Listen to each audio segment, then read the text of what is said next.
Hello students. आज आपके सामने बहुत छोटा सा टॉपिक लेके आया हूँ, डिस्ट्रीब्यूशन ऑफ चार्ज।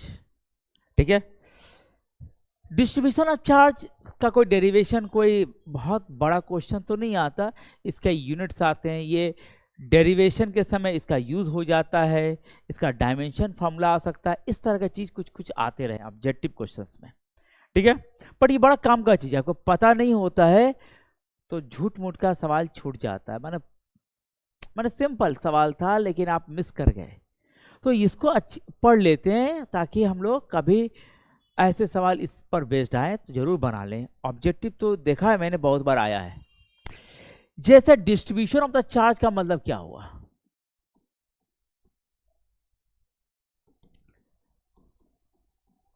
चार्ज को हम दानेदार के रूप में समझते हैं, माने चार्ज को फेंक दिया तो डिस्ट्रीब्यूट हो जाएगा। जैसे कैसे पक्षी को दाना खिलाने के लिए छोटे दाना होते हैं, कबूतर हो कौवा हो, इसको दाना ऐसे फेंक देते हैं कबूतर के सामने और कबूतर चुगता रहता है। तो वह एक जो डिस्ट्रीब्यूशन जो मैंने फेंका है, डिस्ट्रीब्यूट कर दिया, वो डिस्क्रीट है, अलग अलग हो गया। ठीक है, अब जब शेर को खाना देते हैं तो पूरा का पूरा मांस ही दे देते हैं। चिड़िया खाना देखिएगा तो शेर को जैसे किसी दूसरे जानवर का मांस को डाइट दे दिया जाता है, पूरा कंटिन्यूअस होता है, दाना दाना के रूप में नहीं होगा। शेर खाएगा भी नहीं, इतना मेहनत करेगा शेर, वो मेहनत कैच करने में करता है, हंटिंग में करता है मेहनत, लेकिन खाएगा तो अपने तरीके से। तो यहाँ कंटिन्यूअस डिस्ट्रीब्यूशन ऑफ चार्ज, और उसमें पहला चार्ज होता है linear charge density. Linear charge density, linear charge density में क्या होता है कि चार्ज पूरे लाइन में डिस्ट्रीब्यूटेड हो।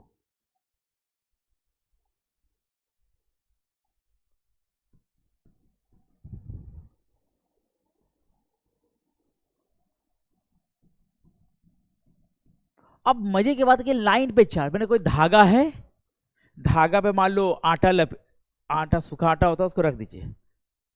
गुना हुआ आटा नहीं, सूखा आटा जो रहता है, या मैदा जो सूखा हुआ है, उसको लेके तो उसमें मैदा लग जाएगा, तो धागे में रहेगा। तो धागा में क्या आपने डिस्ट्रीब्यूट कर दिया, आटा डिस्ट्रीब्यूट कर दिया, मैदा कर दिया, या कहीं से पाउडर लगे तो पाउडर लगा दो। तो एक तरह से धागे पे क्या डिस्ट्रीब्यूटेड है, पाउडर।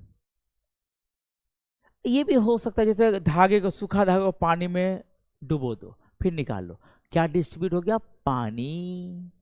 अब हो सकता है कि जब पाउडर डिस्ट्रीब्यूट किया तो यहाँ पर डीएल लेंथ पे तो जो चार्ज है, और यहाँ के डीएल लेंथ पे जो चार्ज है यहाँ कम है और वहां पर ज्यादा है, तो ये होगा नॉन यूनिफॉर्म डिस्ट्रीब्यूशन। लेकिन मान लीजिए यहाँ पर dq1 है और यहाँ पर dq2, और ये वाला ज्यादा है, लेकिन आपने एक ऐसा लिया कि चार्ज तो डिस्ट्रीब्यूट किया, लेकिन इतना प्यार से डिस्ट्रीब्यूट किया, इतना आराम से डिस्ट्रीब्यूट किया कि हर लंबाई पे, इक्वल लंबाई पे चार्ज जो है इक्वल आया। भाई साहब यहाँ भी dq आ गया, यहाँ भी dq आ गया, मतलब इक्वल लेंथ पे equal amount of charge. You got me right? ठीक है, बहुत अच्छे। तो लीनियर चार्ज डेंसिटी जो है वो ऐसा होगा। तो लैम्डा को डिफाइन करते हैं dq/dl, और कहते हैं ऐसे dq/dl। तो dq क्या हो जाएगा, कभी कभी ना चार्ज निकालना होता है, लैम्डा दिया रहता है, तो फिर क्या करेंगे, इंटीग्रेट कर देंगे, तो हमें क्या निकल जाएगा, उस लाइन चार्ज पे टोटल चार्ज कितना आता है, ये हो जाएगा q टोटल, और ये हो जाएगा lambda into D L. Integrate कर दीजिए, जैसा गिवन रहेगा मैथमेटिक्स रहेगा, इंटीग्रेशन अप्लाई करके निकाल लेना है। लेकिन if charge is uniformly distributed, uniformly distributed, अगर यूनिफॉर्मली डिस्ट्रीब्यूटेड होगा तो क्यू टोटल कितना, तो आप लिखिएगा क्यू जो टोटल होगा, मान लीजिए ऐसे लीजिए क्यू टोटल, क्यू लैम्डा को बाहर कर लीजिए और डीएल को इंटीग्रेट कर लीजिए, ये आ जाएगा लैम्डा इंटू एल और क्यू, यानी लैम्डा बराबर होगा क्यू/एल। बड़ा इंपॉर्टेंट हो गया, चार्ज अपॉन लेंथ। कभी कभी लोग एसी को रट लेते हैं कि लीनियर चार्ज डेंसिटी क्या है, चार्ज बटा लेंथ, लेकिन किसके लिए, जब चार्ज का डिस्ट्रीब्यूशन यूनिफॉर्म हो। समझ रहे हैं ना, इधर तो मत खोइए, जब पढ़ने बैठिए तो पढ़ने ही बैठ जाइए, ठीक है। सब चीज को, डिस्ट्रैक्शन को दूर करके, मोबाइल तुम्हाइल सब जो फालतू का चीज है मोबाइल में उसको अभी नहीं खोलना है, अभी बिल्कुल इसी पे टिके रहना है, ठीक है। तो चार्ज अपॉन लेंथ, लैम्डा बराबर चार्ज अपॉन लेंथ। मैं बहुत लेंदी वीडियो ये नहीं बनाता, शॉर्ट वीडियो बनाता है, जल्दी से देखिए, बैठिए, फिर पढ़िए। 2 घंटे की वीडियो में आप इधर उधर भटकिएगा ही। तो लैम्डा बराबर क्या होगा, चार्ज बटा लेंथ। तो सिंपल हो गया। अगर यूनिट लिखना हो तो यूनिट को तो कोई मतलब नहीं है। अब देखिएगा यूनिट क्या हो जाएगा, कूलम पर मीटर, सिंपल। ऊपर में कूलम है, नीचे में लेंथ है, तो मीटर हो गया, चार्ज है तो कूलम हो गया, मीटर हो गया, दैट्स इट, इतना ही बात रखना है। जैसे एग्जांपल के तौर पे एक ले सकते हैं कि मान लीजिए कि रिंग पे चार्ज डिस्ट्रीब्यूटेड है और यूनिफॉर्मली डिस्ट्रीब्यूटेड है, यूनिफॉर्मली, कैसा है, यूनिफॉर्मली। तो लैम्डा क्या होगा, Q बाई 2 पाई आर, अगर मान लीजिए इसका रेडियस आर है और इस पर चार्ज Q है, तो चार्ज Q बराबर 2 पाई आर। सिंपल हो गया यार, कि चार्ज इस पे डिस्ट्रीब्यूटेड कितना है, Q, और इसकी लंबाई कितनी है, सरकमफ्रेंस की लंबाई। सरकमफ्रेंस का फॉर्मूला क्या है, बचपन में पढ़ा था, 2 पाई आर, मैंने स्कूल डेज में आ गया ना, सिंपल हो गया। काहे था दिमाग लगा रहे हो, simple, lambda Q by L, Q बराबर क्या होगा, लैम्डा इंटू एल। ऐसा ही करते रहते हम लोग, ठीक है। नेक्स्ट पार्ट, या इसका देख ही लेते हैं। Continuous distribution charge, linear charge density, charge is distributed over the length is called linear charge density. सब पढ़ा दिया, lambda D Q by D L, charge distribute uniformly over its length, तो मैंने कहा कि लैम्डा बराबर क्यू बाई एल, ठीक है।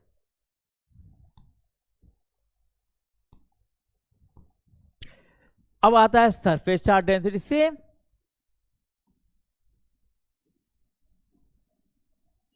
सरफेस चार्ज डेंसिटी, नोट्स उसी से नोट करना। ये पूरे सरफेस पे चार्ज डिस्ट्रीब्यूटेड होगा भाई,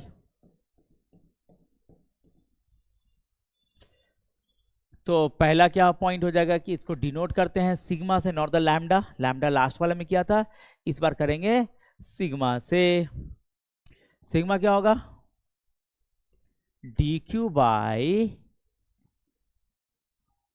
डी ए, मैंने एक छोटा सा एरिया कंसीडर कर लीजिए, उसी पर लेते हैं। दूसरा पॉइंट क्या होता है, अगर टोटल चार्ज निकालना हो तो सिग्मा इंटू डी ए कर लीजिए और इसको इंटीग्रेट कर लीजिए, तो ये क्या होगा, Q total sigma into D A. If charge is uniformly distributed, फिर वही बात, चार्जेस यूनिफॉर्मली, देखो मैं पहले ही धराधर बता देता हूँ, तो आप इसको स्पीड 2x और 3x करने की जरूरत नहीं है, या 1.5x, नॉर्मल देखिए, टाइम उतना ही लग रहा है। Sigma into G, charge distributed uniformly, then sigma equal to क्या होगा, कांस्टेंट। हाँ, जब रिवीजन करना हो तो फास्ट करके देख लीजिए, जब पढ़ाई कर रहे हो तो बी स्लो लर्नर। आप स्लो लर्नर रहिए ना, सीखिए, सीखना जरूरी है मेरे भाई। स्टार्टिंग में दौड़ना जरूरी नहीं है, सीख जाए तो दौड़िए, बहुत जरूर दौड़िए, इसी के लिए सीख रहे हैं। ये क्या होगा, क्यू, सिग्मा बाहर आ जाएगा और डी ए का इंटीग्रेशन हो जाएगा, क्यू बराबर क्या होगा, सिग्मा ए, यानी सिग्मा क्या होगा, क्यू बटा ए, चार्ज बटा एरिया। कुछ लोग को यहीं से याद हो जाए, नहीं नोट्स देखना है मत देखिए, यहां से रखिए, चार्ज बटा एरिया। यूनिट क्या हो जाएगा, क्लियर दिख रहा है यार, कूलम बटा metre square, that's it, coulomb बटा मीटर स्क्वायर।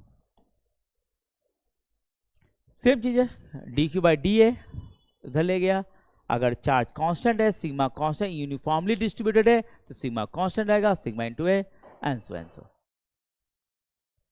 तो इसमें ये वाला बात तो लिखा भी नहीं है यार, लिखना चाहिए। देयरफॉर सिग्मा इक्वल टू क्या होगा, क्यू बटा ए, मतलब चार्ज बटा एरिया, ये लिख देता हूं मैं, चार्ज बटा एरिया।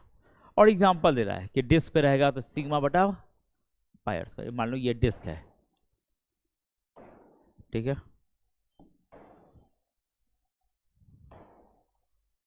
और उस पर चार्ज डिस्ट्रीब्यूटेड है,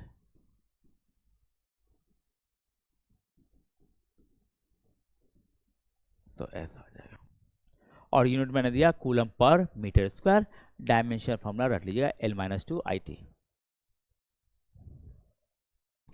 last one, volume charge density, बहुत इंपॉर्टेंट है, सबसे ज्यादा यही यूज होता है। वॉल्यूम चार्ज डेंसिटी, जिसको रो से रिप्रेजेंट करते हैं। रो क्या हो जाएगा, अगर पूरे वॉल्यूम में मान लीजिए क्या है, सॉलिड स्फीयर, और चार्ज कहाँ डिस्ट्रीब्यूटेड है, पूरे वॉल्यूम में, खचाखच चार्ज भरा हुआ है ना, एकदम कोच के चार्ज भर दिया है। जैसे मोतीचूर का लड्डू में का दाना क्या समझ लिए, चार्ज, तो ये ऐसा ही है, भर दिया मैंने, ठीक है ना। तो इसमें क्या होगा, छोटा सा वॉल्यूम में देखिए चार्ज कितना है, छोटा सा वॉल्यूम लिखिए, उसमें देखिए चार्ज, और हर वॉल्यूम में, छोटा सा वॉल्यूम में चार्ज सेम मिल गया, मतलब यूनिफॉर्मली डिस्ट्रीब्यूटेड है। अगर हर दो इक्वल वॉल्यूम ले लीजिए और चार्ज इक्वल नहीं मिले, नॉन यूनिफॉर्म डिस्ट्रीब्यूटेशन है। क्या कहा, दो इक्वल वॉल्यूम, छोटा छोटा दो इक्वल वॉल्यूम लीजिए और देखिए चार्ज इक्वल है कि नहीं। अगर चार्ज इक्वल पाया जा रहा है हर कोई दो इक्वल वॉल्यूम में, तो यूनिफॉर्म डिस्ट्रीब्यूशन, नहीं है तो नॉन यूनिफॉर्म डिस्ट्रीब्यूशन। ठीक है, आपको समझ में आ रहा है थोड़ा थोड़ा, ठीक है, फटाफट देख लिया, ज़्यादा की बातें नहीं कर रहा हूँ, टू द पॉइंट कर रहा हूँ, इसलिए स्पीड बढ़ाने की जरूरत नहीं है। ठीक है, तो थोड़ा सा हम देख लेते हैं क्या करना है यार। यहाँ पर पहला पॉइंट में ये, दूसरा पॉइंट में क्या होता है, डी क्यू निकालते हैं, उसमें क्या कहते हैं, रो डी बी करते हैं, और इस डी क्यू को क्या करते हैं, इंटीग्रेट, इससे क्या निकल जाएगा, क्यू टोटल, और ये हो जाएगा rho into D V. Third point क्या होगा, इफ चार्जेस, एक ही बात है, यूनिफॉर्मली डिस्ट्रीब्यूटेड,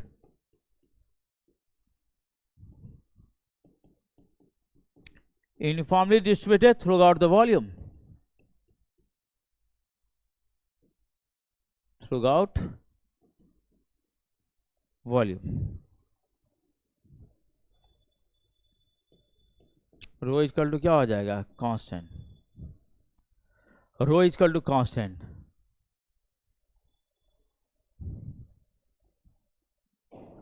तो क्यू टोटल क्या हो जाएगा भाई,